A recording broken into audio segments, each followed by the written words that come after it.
Good afternoon, everyone. Welcome back to the first CIISec Masterclass of 2023. This Masterclass will be looking at crisis management in cyber. Before we start today's session, I'll just quickly run you through the house rules. If you have attended these Masterclasses before, you'll be very familiar, but just in case, you will be muted throughout the duration of the Masterclass, but please do ask any questions using the chat function or the Q&A box, and our host will pick these up towards the end. Hopefully you won't experience any issues, but if you do, please email support@ciisec.org and a member of the team will be able to help you. I'll now hand you over to the host for today's session, Peter Jones. Peter is a cybersecurity and digital forensics professional working as a CISO. He co-founded the Southwest Cybersecurity Cluster and is the leader for the CIISec Southwest Community Hub. Over to you, Peter. Thank you very much, and good afternoon, everybody, and welcome to this masterclass. I'm joined by one of our directors at CIISec, Andy Cobbett, and personally, I'm very, very excited to hear his perspective on cyber crisis management. We were just chatting in the lobby beforehand. We've all got different perspectives because we've all got different experiences. And today we've got an opportunity to hear from somebody who's certainly been there, done that, got the T-shirt. Throughout the talk, if you think of a burning question, put it into the Q&A section. I'll be collecting these throughout the session and look forward towards the end of the session where we give Andy a bit of a grilling. So yeah, any questions, send them through. Doesn't matter what time through the session, and we will go from there. So a lot more people have entered, so I'll probably give a couple more minutes. I'll give one short plug. I run the community hub for the Southwest. On the 19th of April, we'll be running Secure Southwest at Exeter University, which we'll be sharing through the Southwest Cyber Cluster webpage. So, without further ado, I think we're getting a decent number through the door. Over to you, Andy. Peter, thank you very much. So, welcome everybody.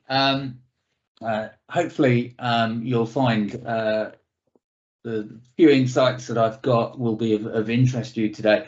I'd like to spend the afternoon talking about cyber crisis management, how to prepare, how to prevent, and how to manage. And obviously, you know, I don't need to talk to this audience about the need for preparedness for cyber incidents.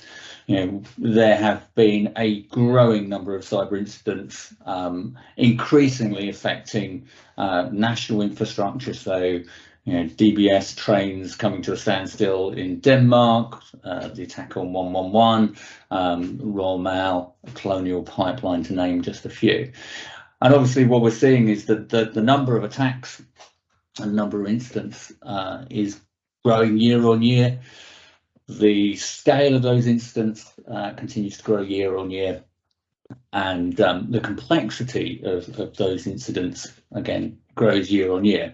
So all of this means actually we do need to make sure that as we think about the overall operational resilience of our own organisations, not only have we got to think about how to prevent incidents from occurring, but actually we need to be thinking much more about how do we properly manage in a very, very competent manner those incidents going forward. So many years ago, I was kind of tapped on the shoulder by a colleague in my oil and gas days. It was annual appraisal time, and he reached out for a little bit of feedback. And he basically commented to me that I was good at this incident stuff. And when the chips were down, there was no one else he would prefer to be standing next to him in a time of crisis. And so that made me kind of just reflect a little bit on, so what did I do as an individual that meant I was good at this stuff? Because I'd never formally been trained in it, and I'd kind of picked it up as I'd gone along the way. And I think really it boils down to effectively two things. Firstly, mindset, and then secondly, the direct experience you've had, the battle scars, as it were. So in terms of mindset, I've been a big extreme sports fan over the years, big rock climber for about 20 years. And I think rock climbing has taught me to keep cool heads in a crisis. There's nothing like being 100 foot up a cliff, watching your last piece of protection fall out of the rock and leaving nothing stopping you from hitting the ground should you fall. That tends to focus the mind. You learn quite quickly to keep your emotions in check and be very methodical in terms of climbing to the next bit of safety that you can. Similarly, I've sailed for a number of years. I had the pleasure of sailing across the Atlantic back in 2006. And what that taught me is there's a big difference between sailing across the Atlantic and sailing around the Solent. And that difference is about 300 miles offshore, where you get to a point where the helicopters are no longer in range. So what sailing kind of taught me is actually, before you leave on the journey, you need to be completely prepared, because whatever happens out there, it's you and your fellow crewmates, and you've got to deal with it. So preparedness is everything. I was also a volunteer for the ambulance service for a while, and that's interesting. I think what I'd drawn on that experience was the meticulous nature in which the emergency services plan. So, you know, for every conceivable medical condition, the ambulance service has its treatment plan, and everybody who is in the service knows what treatments they can give and what treatments are reserved for people with more experience and more qualifications, be they paramedics or doctors. And then I think the last thing that's really influenced me very heavily is my time in oil and gas. So oil and gas is really good at crisis management in the broad sense. In oil and gas, when things go wrong, they tend to go very wrong. And obviously the Deepwater Horizon incident back in 2010, you know, incidents don't get any bigger than that. So having observed that during my time at BP, you know, working very closely with the crisis and continuity team, actually a lot of good practice that I saw come to bear in many of those types of incidents I've brought with me into the cyber world. So hopefully we'll touch on a little bit of that today. In terms of direct experience, you know, the types of cyber incidents that I've had to deal with over the years, they've come in a huge variety of flavours. So I've had foreign intelligence services, I've had foreign governments walking into offices and walking out with servers at gunpoint. I've had fraudsters, organised crime, cyber activists running campaigns, ransomware, internet worms. So, you know, think back to the heady days of 2001 when Nimda and Code Red were taking over the internet and causing mass disruption. They were some quite challenging times. I've dealt with supply chain compromise. I've dealt with issues with IoT systems in live facilities. But ironically, the thing I've had to deal with most, and we always think about black swan events, but the thing I've had to deal with most is accidental leaks. So, you know, many organisations are really good at emailing the wrong stuff to the wrong people. And so as we think about the crisis response, actually, we need to make sure that we've got an adaptable crisis response process that can be sized for the various different flavours of incidents that might arise. So as I think about crisis response in the general sense, you know, cyber can learn a huge amount from generic crisis management. And when we think about frameworks, one of the frameworks I really like is this one, which is from Tony Jacks. He's an Australian academic, published this back in 2007. So, you know, yes, we're 16 or so years old, but actually I really like the structure of this, and I think there's some really interesting takeaways that I've taken from this and applied as I've looked at implementing cyber crisis management. So Tony Jacks looks at 4 effectively elements of crisis management: preparedness, prevention, incident management, and the post-crisis management. And so what I'd like to do is just run through those elements over the next 40 minutes or so. So if we think about crisis preparedness, so Tony Jacks talks about obviously planning processes. There have been many organisations I've seen where the crisis management plans are quite generic, designed effectively to deal with every conceivable crisis. I think one of the things I've taken away over the years, and particularly more recently, is as we start thinking about some of the more complex scenarios that exist, actually really getting specific in identifying what your response would be is a really good piece of planning. And so, I know there's a school of thought that says no plan survives first contact with the enemy when the crisis actually happens. But actually having something that you can start with and adapt from is, in my view, hugely beneficial than walking into the room cold. Systems and manuals.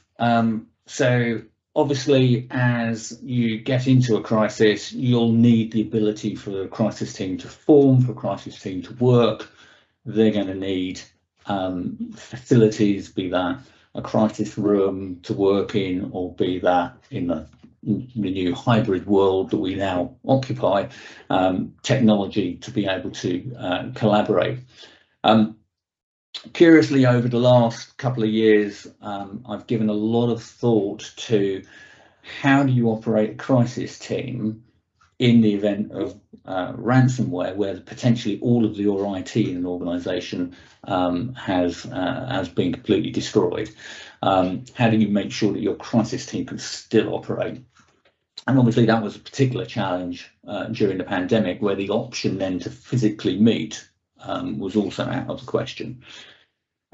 So a lot of work they're thinking about, so do we perhaps have alternate IT in place on effectively hot standby that the crisis team can use? And we've done a number of pieces of work to look at actually using a secondary cloud provider away from the normal provision, so that should an event happen, there is a backup in terms of that collaboration for your crisis team. Training and simulations. So obviously really, really important to be well trained and rehearsed. Lots of organisations do tabletops with their executives, which is a brilliant idea. I've seen some absolute light bulb moments occur during the middle of a crisis exercise, a crisis tabletop, both in terms of the realization by the executives of what cyber is actually about, but also what I've also observed is cyber teams learning a huge amount around the business priorities and business drivers from their executives. And I'll come to that a little bit later. The one thing I would say around training is tabletops, great start, but I think actually more is needed, and I will definitely come to that a little later in the talk. As you think about your crisis preparedness and particularly your crisis planning, it's very common and a good idea to actually structure your crisis response into different layers. Many organisations use a gold, silver and bronze approach. In oil and gas tend to use that approach but call it something different. And I think that's very useful, because one of the things that I've sometimes observed is the blurring of roles between gold, silver and bronze, and actually being really clear what each team is for, really, really helpful. So In oil and gas, the typical terms I've seen are incident response team, business support team, and group crisis team. And so the roles for those teams, if you think about, I don't know, hypothetical fire at a refinery, for example, the role of the incident response team is to put out the fire, deal with the casualties, and then look at making reparation at that facility. So they are very tactical, they're on the ground, they're looking at the immediate problem. But of course, given that you've now not got a refinery, there are going to be customers who are potentially not getting fuel. So the business support team is there really looking at how do you can make the rest of the business continue, how do you keep servicing your customers, and looking at the broader impacts of that particular crisis. And then the group crisis team, obviously, if your incident is of such a scale that it begins to impact the wider group, and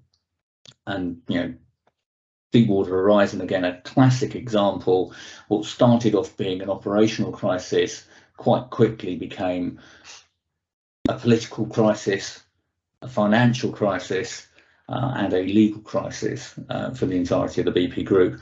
The group crisis team is there to look at that strategic response and understanding the different roles of those three levels of a crisis management response.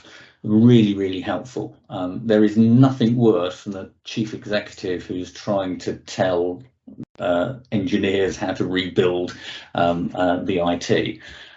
So having a really clear, crisp understanding of how to tier and that response is hugely helpful. So let me move on to crisis prevention. This is an area which I think possibly doesn't get as much attention as the other three areas, and it's quite an interesting area to think about. So I did a little thinking a while ago where I kind of mapped the various different types of crisis, be it cyber, be it fire, be it natural disaster, be it terrorist-related act. And I just ran through the exercise of thinking about how much advance warning do I get for this thing versus how quickly do I need to respond. And what was curious as I looked at the various different scenarios is there are almost two clusters. So there's a cluster of scenarios where actually you get quite a lot of advance warning and that gives you time. So for example, pandemic is the classic example. New novel virus emerges in Wuhan. It was probably 6 weeks before that arrived in the UK. So in that scenario, you've got the time and the space to form your crisis team, to start working your plans. If you've not got a playbook at that point, you can prepare your playbook and have it ready effectively just in time. If you have got a playbook, you've got the chance to update it and modify it and make sure it is suitable for the particular circumstances you find yourself in. But of course, that's not always the case. For operational issues, then you can get effectively no notice. They can come straight out of left field, straight out of the blue, and you've got to deal with them in the here and now. And obviously one of the challenges with cyber is for many of the scenarios we're looking at, they do come straight out of the blue. 0 day, classic example. And of course, the other challenge with cyber is the speed of response. So you're trying to effectively operate at machine speeds. So that's really interesting. So in terms of, there's a very different way of managing that. So the early warning scanning in Jacques' model really does apply to the type of incident that would be a pandemic or would be, for example, a PR crisis with an issue that might be bubbling within the organisation. Very well worth doing. Closely coupled with that is this issue and risk management piece. So this is looking at identifying risks to the organisation, issues that may be bubbling up within the organisation, and looking at effectively managing that. Now, normally, when we think about risk management, many of the mitigations that we would look to be put into place are effectively preventative.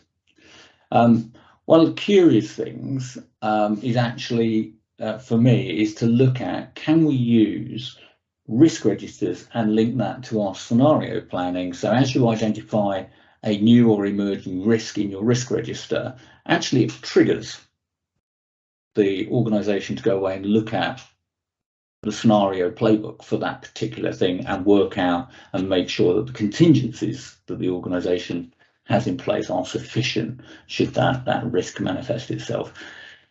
And that linkage between the crisis and continuity team and the risk teams, I think is a quite a novel thing that I've not seen in many organisations. And then we come to emergency response, and I'm going to dwell on this for a little bit of this afternoon. So emergency response, if you get it right, will hopefully either prevent you going into a crisis, a full-blown crisis, or will at least minimise the degree of impact that the crisis may have. So let me share my experience of what the first few moments of a typical cyber crisis feel like from a CISO perspective. Hopefully, there will be a number of people on the call that might relate to this. So, typically it's Friday, it's 4:45, folk are beginning to drift out of the office, and the CISO's phone rings, or my phone rings, Andy, we've got a problem. So, okay, what are we dealing with? So, there's a conversation, not many facts at this point, it's all a bit vague, certainly no hard data to run on. But we'll spend a few minutes talking about that. I'll ask the obvious questions, and after about 5 minutes, we'll come to a conclusion. Yes, we've probably got an issue that needs dealing with. So then, of course, as a CISO, the next thing I'm going to do is I'm going to call the boss and have effectively a similar conversation. So that's another 5 minutes gone. And at that point, we'll probably both agree that we've got a cyber crisis. Don't quite know what it is, but let's stand up a crisis team. So at that point, we invoke the crisis management process, at which point then I'm normally asked for a written briefing on what we know. So that's going to take probably about 10 minutes to pull together. After which time, hopefully at that point, we've managed to get all of the crisis team together, either on a call or in a room. So we'll then have another briefing, and we'll probably brief for 10, maybe 15 minutes. At which point then we'll generally have a discussion, and that might take another 15 minutes as to what we're going to do and how we're going to approach it. At the end of that, we're then going to go back to the technical teams, share with them the plan of action, and of course they're going to scratch their heads and try and work out, well, what does that mean? How do we actually implement that? So all in all,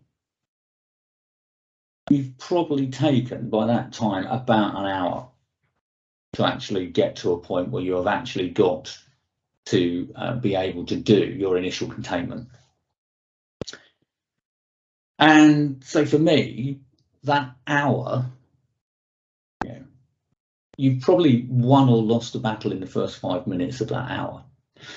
So over the last couple of years, my interest has been, how do we make this slicker? How do we make our initial response much more rapid so that we've got a better chance of containing any infestation or intrusion that may be occurring, and allow us then to get the breathing space to then think about what to do next.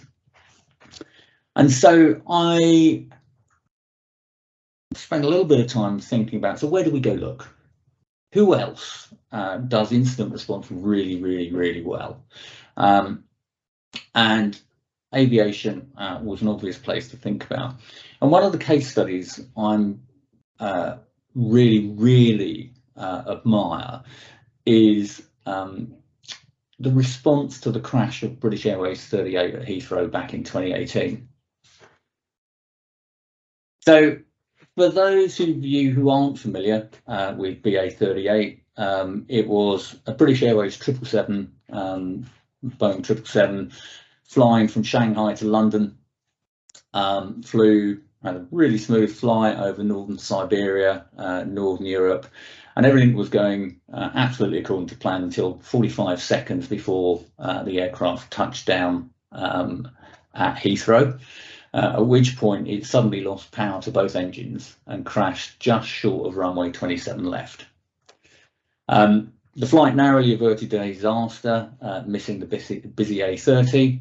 It thankfully missed a Hatton Cross underground station and also a nearby petrol station. Of the 152 people on board that day, thankfully there were no fatalities. There were 13 injuries, and thankfully only one of them was serious.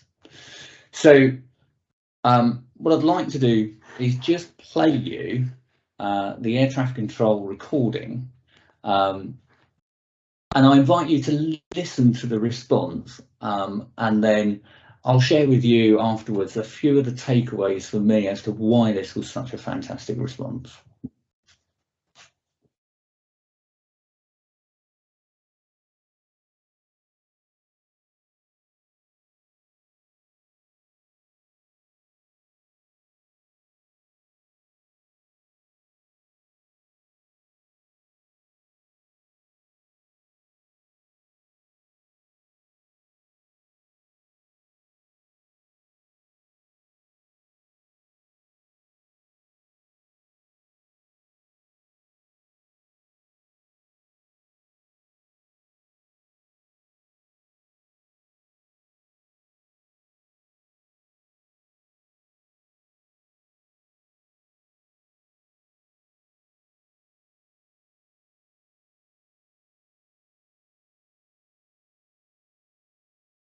Sorry, I'm just reading the chat bar. People are not hearing the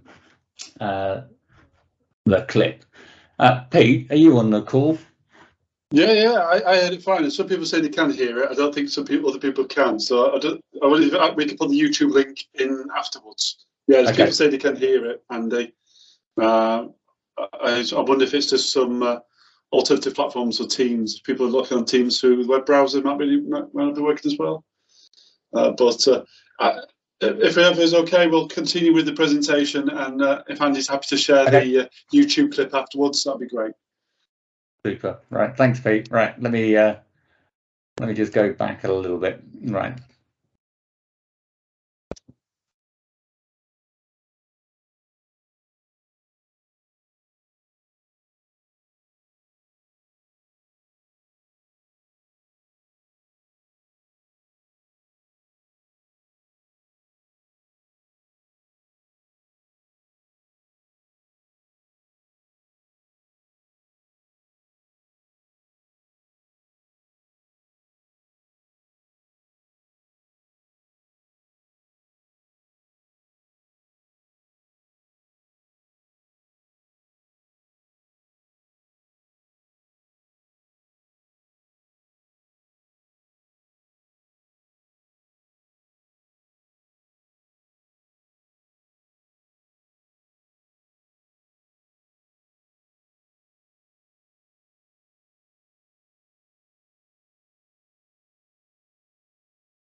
So hopefully you'll agree that's a pretty slick response.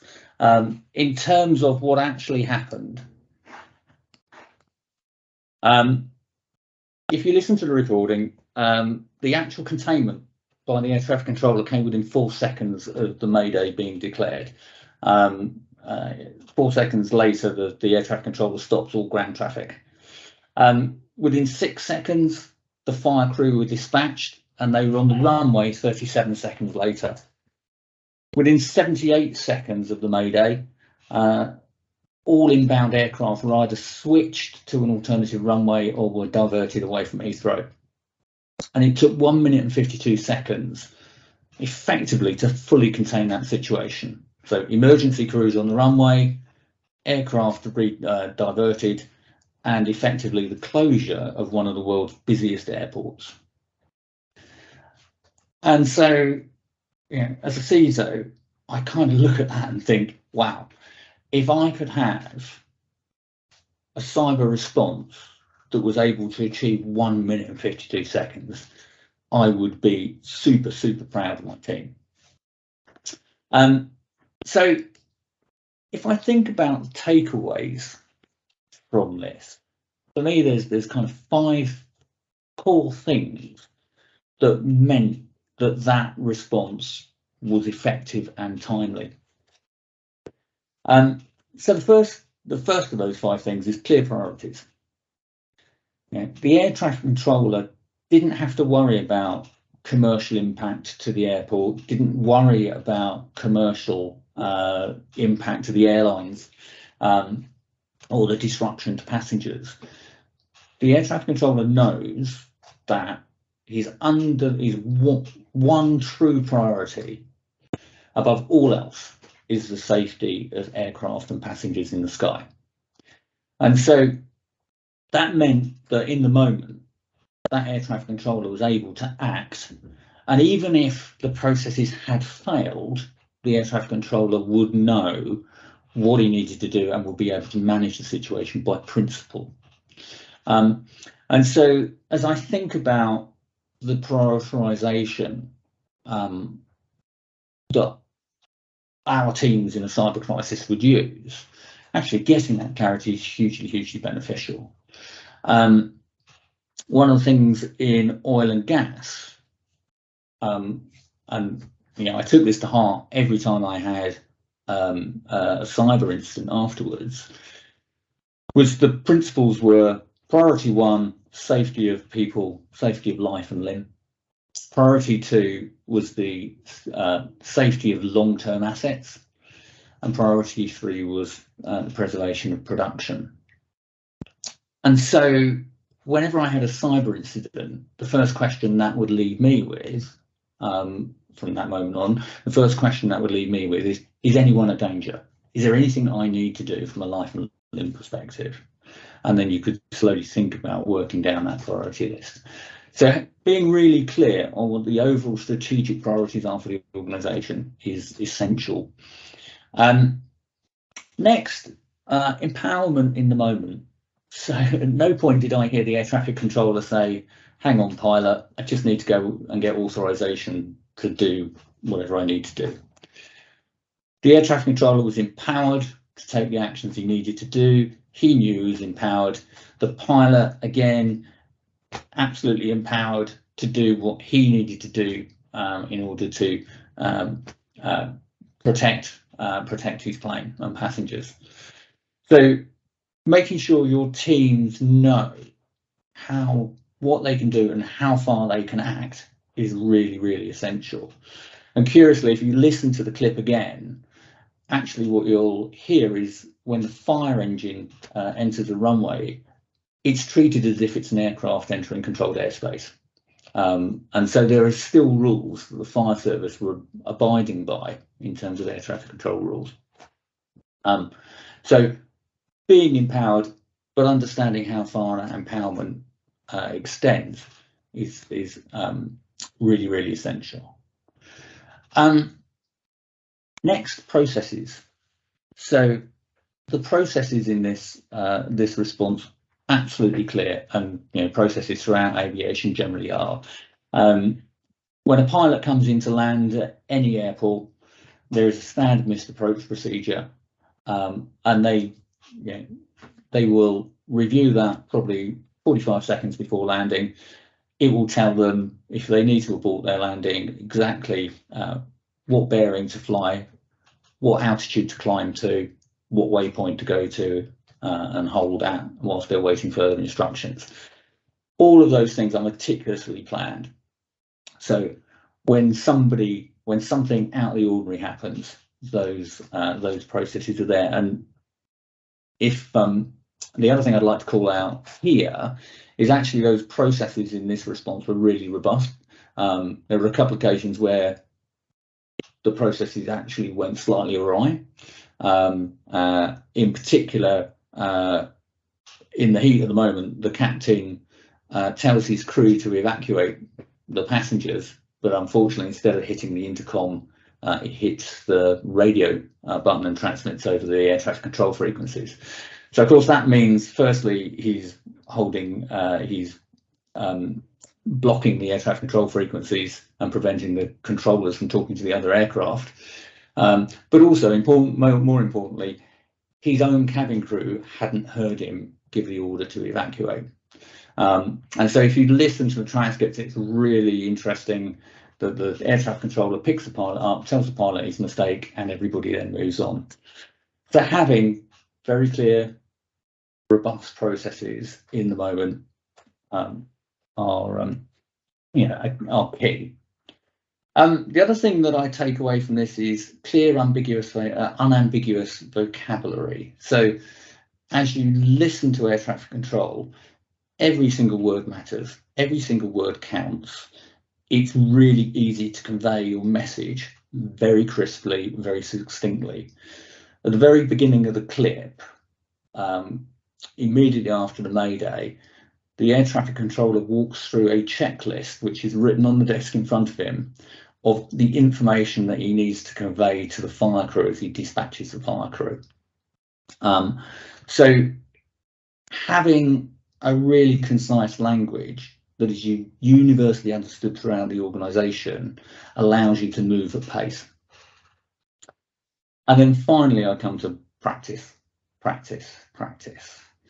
So you don't get to shut an international airport down in 1 minute and 52 seconds without practice. The air traffic controllers every year are required to practice that in a simulator to keep their license to work. Fire crews do not get on a runway in 37 seconds without actually doing it for real. And so one of the things I've been advocating over the last couple of years in terms of cyber is actually drilling your technical response teams with a stopwatch. And if I go back to my sailing days, when we went across the Atlantic, the first time we tried to do a sail change in the calm waters of Southampton, it took us 4.5 minutes. With practice and time drills, we managed to get that and perfect that and get that down to about 35 seconds mid-Atlantic at night in 40-foot waves. So think about what your response is, think about what you need to do in order to get your teams practice so this, your containment actions can happen almost by muscle memory.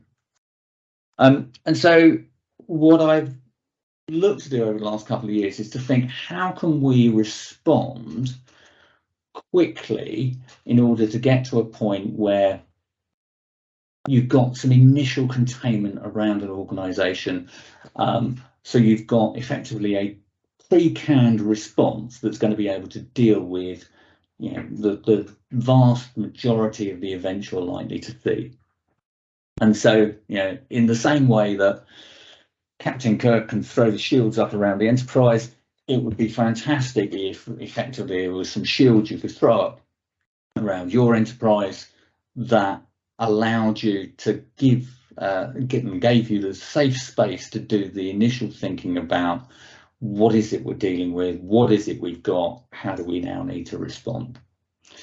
And of course the key with that is to have the confidence to be able to throw the shields up, because you're probably going to be doing that at a time when you've got a huge amount of ambiguity, you've got very little firm data, and you don't really know what you're dealing with.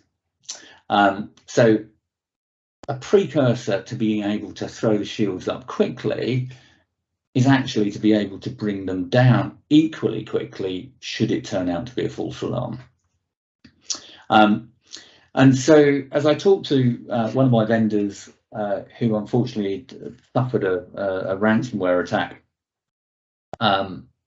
one of the things that they did which was really effective, was they actually disconnected the organization from the internet. And so, you know, the concept we started looking at is how quickly could we now take the organization and disconnect it from the internet and have that pre-canned stock response. Now, of course, operational resilience means that we've all introduced multiple redundancies into everything, and actually disconnecting an organization from the internet is a really, really difficult thing to do. So actually getting a pre-canned response takes a huge amount of planning up front in order to be able to do it. It's not something you want to be trying to think about how to do in the middle of your crisis. But if you can do it, and if you can, you know, harness some of these lessons to allow you to do it really, really quickly, then I think that it gives you a really firm foundation to minimize the amount of impact that, you know, ransomware or another form of cyber attack might have on an organization. And it gives you then the space to convene your crisis team, get all of your technical advisors and decision makers in the room to then work out what you need to do next. And of course, you know, cyber crisis response is you know, the actions you then need to take are quite well understood. So you know, credit National Cybersecurity Centre. Here's their view of what a cyber crisis response looks like. You know, fundamentally, you're going to triage the situation, work out what you're dealing with. Then there's an analysis phase to work out what's the damage, what's actually happened, who your adversaries may be, what tools and techniques they're using.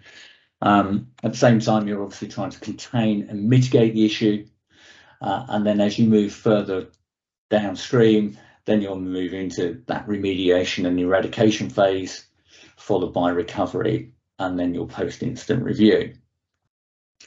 So let me share with you how I've structured that over the years in terms of those sort of the bronze and silver teams that we talked about earlier. So in terms of an immediate incident response team, generally that's going to be your technical team. That's going to be where your IT actions are occurring. And how I've looked to structure that has been, firstly, to have an intelligence cell looking to determine what's occurring, who the adversary is, what the tools and techniques are, what else they may have done, what else they may try, bringing in all the feeds from around the organisation, both intelligence feeds and also feeds from the SOC around your monitoring to look at what's occurring. The other role that I've found is needed is, as the incident progresses, quite often you'll get the urban myths arise. So somebody will say something, get a particular detail around the incident wrong, and then that becomes this urban myth that persists. So and then that starts almost giving false information into the organisation. So actually having a team that holds the golden source of truth of what's actually happened is really, really useful. And that intelligence and detection team is, I've found, been quite a good place to put that. So, you know, they will have all of the impacted users, the list of all the impacted sites, for example. Containment and eradication. So if we're thinking about some kind of infestation or widespread attack, obviously you're going to have a threat hunting team looking at where is the organisation being compromised, which endpoints, which servers are at risk, which applications have been compromised, and obviously then looking to isolate those systems, take them off the network, and ensure that the containment isn't spreading and the situation's getting worse. If it's malware or another form of destructive attack, then you're likely to have to set up industrialized repair and restoration across the organization. So you will clearly have a dedicated team looking at rebuilding your estate. And obviously, that is going to be hugely challenging activity, given that you're probably going to be rebuilding applications from source, because having your confidence in the integrity of your backups, particularly if you don't know when the infestation or intrusion occurred, then obviously that's quite a big undertaking. In all of this, you're going to be buying stuff, so having procurement close and available to you is hugely helpful.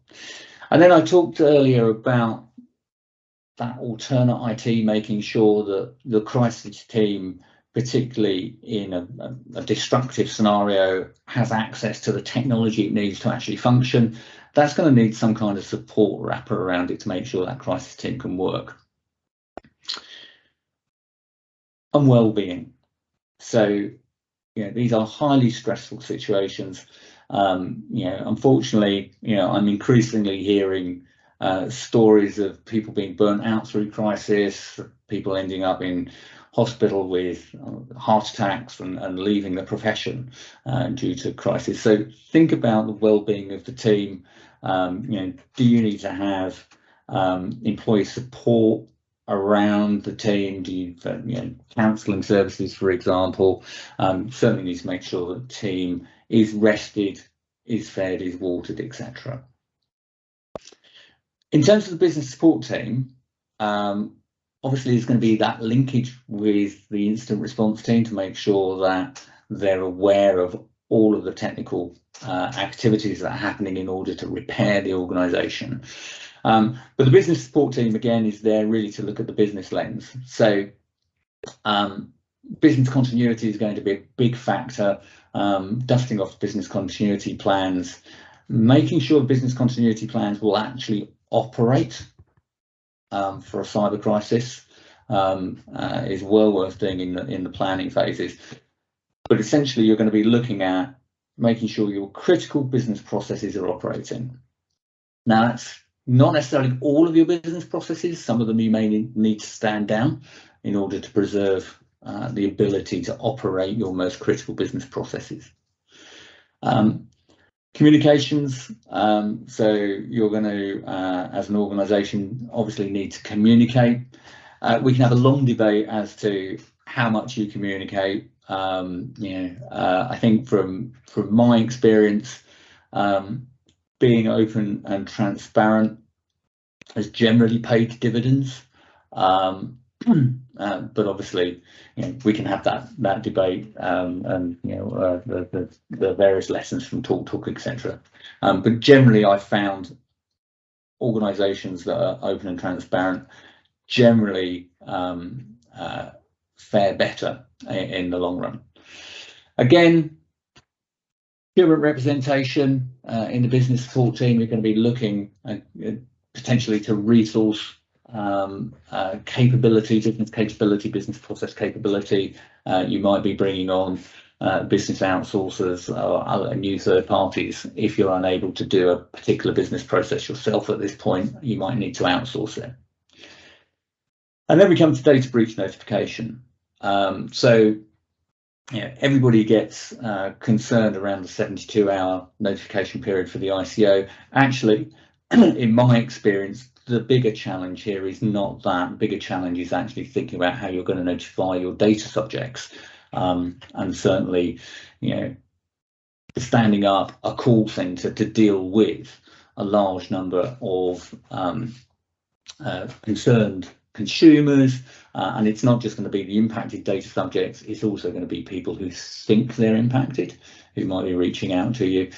Standing up that call centre and that particular capability is certainly needs to be thought about before you go into a crisis. Really difficult to do in the middle of a crisis. And then we come to law enforcement. So, this could be a criminal investigation. So having representation on your business support team facing out into law enforcement is very helpful, and you're going to need legal representation going forward. So hopefully that's given you, just a few insights as to how you might go about structuring your crisis response teams. Obviously, sitting above all of that is going to be your executive, your gold team. I don't show it here because effectively, it's going to be effectively above CISO's pay grade. The organisation will be looking at how it strategically wants to respond. So, as I move, think about post-crisis management, and I'll quickly close here, conscious of time. This is all about how you return to normal, and at some point you'll need to stand your crisis team down. Normally you'll look to hold a full closeout review in order to do that. What I would say is, for any significant cyber crisis, there are going to be enduring legal, regulatory and consumer support issues to deal with, possibly for a good few years after the event. So part of this is thinking about how you're going to stand down from that crisis mode and create effectively some new enduring business as usual functions that are going to take those enduring issues and ensure that they get resolved in the long term. And obviously, each of these incidents, you will learn from them. You will be able to feed that back into your future planning, into your playbooks going forward. So hopefully that's been a little bit of food for thought for folk. Happy to take any questions. Peter, over to you. Well, thank you very much, Andy. Incredible webinar, really interesting. I think I've got more questions than we've got time for, but we will do our best. A couple of key points that I picked up on, and I'm going to try and mix Ross Burns' question into this. One of the things he's asked, depending on the size and type of organisation, who should have the responsibility for the cyber incident response management? Should this be the CISO or somebody who's independent in a way? And I'm guessing from Ross's question, so the CISO could get on with his day job, possibly mixing with the BA example you had, so he can be getting on with not having to ring everybody up, or she.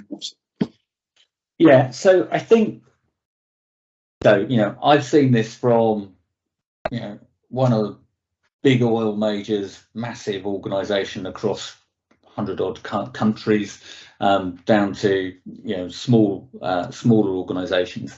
I think it's fair to say, if you're in true crisis mode and you've got effectively a gold team, a group crisis team stood up, that event is always going to get led by the executive because of the nature of that crisis. So the CISO doesn't lead the crisis response in those scenarios. The CISO is the trusted advisor into the executive who are actually leading that response. I think if an organisation has a CISO, it's going to be really difficult for a CISO not to get involved. But I think that's fair to, what I do observe is that the ability to engage with externals and bringing that external capability to assist the CISO and the executive dealing with the issues. So, bringing in your expert forensics teams that you may not necessarily have. So I think it's more about being able to pull on external resources, perhaps to help the rest of the security team. But I think, unfortunately, if you're a CISO, it's going to be really difficult to not be there in the moment. Actually, just to pick up on those points. So the various tiers that you discussed earlier, at what point when the forensic investigation is happening, because as you know, forensics is dear to my heart. Yeah. You talk about containment, eradication, obviously part of the key process. And then you talk about the tier above, talking about legal and police, law enforcement. Forensics can take quite a long time. Yeah. Does that prolong the crisis, or then is it basically down to how do you manage expectations with the various tiers? So I think, the approach I'm advocating here is you need to be in a position to stick that initial containment up really rapidly, because that buys you the ability to think and work out what to do next. I think having done that, you'll still be in the game of thinking, and what extra containment can we do? So you might now be, for example, having put the force field up around the organization, you might move into a containment phase where you're actually looking for infected machines on the network and yanking them off and doing isolation. In the meantime, obviously, you phone your cyber insurance up and you get your data forensics team in. Yeah, it's going to take 2-3 weeks for any realistic results to come back, if any. But I think if you've got some kind of initial containment and you've got the ability to think and then form your crisis teams and then get into a steady cadence of dealing with the issue, and things will settle down as you get further into the incident, then that's really good. I think one of the hardest situations I've had to deal with is, you'll always get the question, so what data have we lost? And it becomes a really interesting conversation with executives when the answer from the forensics teams come back and says, we can neither positively confirm nor negatively confirm that you've had a data loss. And the challenge there is, at what point do you shut the incident down? Because and the executives, generally, it's a really tough conversation to have to say, well, we don't know whether anything's been stolen, and actually it's likely we'll never know. And that's not a statement they are necessarily expecting. One of the things I weaved into the playbooks and agreed with the executives up front was, at what point, what level of proof do we need in order to shut effectively the incident down in the scenario where we're never likely to actually ever know? And just in the conscious of time and being a hot topic of conversation at the moment, we talk about AI. We were talking about it in the lobby beforehand with Chat GPT and various networking solutions out there that are using heuristics, machine learning, lots of like EDR tools, network, NDR tools. Is that what we've been looking for to get to those smaller times? Get into that quicker response for containerization.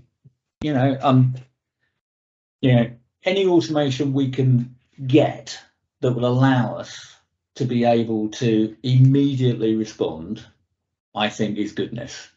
I think the caveat is that point I made about, in order to have the confidence to press the button and put the shields up in the first place, you need to know that you can take it down equally as quickly. Because if it is a false alarm, you don't want to be in a position whereby you've thrown the shields up, 40 minutes later discovered that it's not an issue, and then it takes you 3 days to get everything back and working. So whatever mechanism you use, you need the confidence to know I can flip it on, I can flip it off. But yeah, the more automation we've got, the bigger the toolkit we've got in order to do that initial containment. That's fantastic. As I said, I've got a series of questions I could be asking you, but I've gotten very wary. It's at the end of the day, end of the working day, so if anybody's in their office watching this, I don't want to sort of take up too much more of your time. But personally, for me, thank you very much, Andy, for taking your time. It was very, very interesting, and it lived up to the rehearsals that we had beforehand, so I'm very, very pleased. Thank you to everybody who attended this first webinar of the year. Obviously, we're going to have a lot more with other various community hub leaders. And obviously, keep your eye on all social channels for CIISec and ICDIP for all upcoming seminars. Otherwise, thank you very much for your attendance and hope to see you all soon. Thanks, everyone.